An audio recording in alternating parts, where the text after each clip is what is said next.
A post-apocalyptic world, humanity has been virtually wiped out by bloodthirsty monsters who are still pretty much are unknown. The rare survivors hide out on country farms, but every night could be their last. The killer monsters come out to hunt when the sun goes down.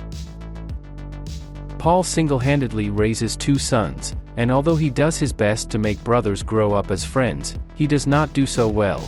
The teenagers are in constant conflict, and one of them is always sneaking away to the neighboring farm, barely managing to get home before dark.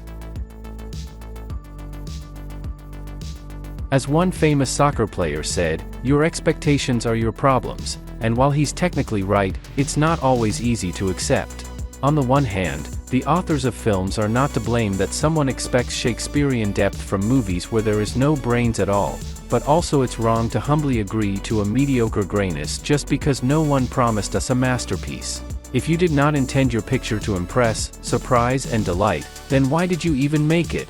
Arcadian, however, is woven of compromises. This is a movie, in the story about which you cannot do without the conjunctions but and although. For Mike Nyland, who wrote the screenplay of Arcadian, this is his first writing work, because he is not a professional screenwriter, but Nicolas Cage's agent and manager, who also produces many of his mentees' films.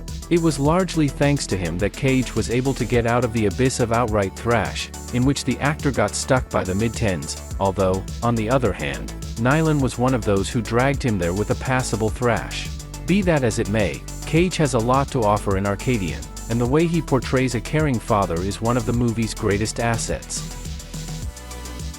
The movie also has something to say about family relationships. The main storyline is built around bringing a family together under extreme conditions.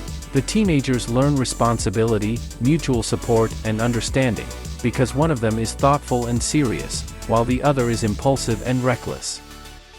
Watching their movement towards each other is quite intriguing, but here the very expectations come into play.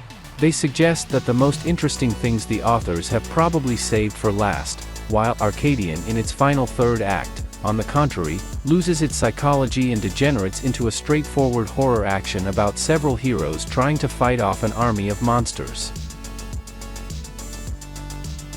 The latter, by the way, were superbly worked on by design specialists. The local monsters look creepy and bizarre, so you want to look at them and study them, and their habit of quickly flicking their jaws before attacking is a risky, but in the end very smart find.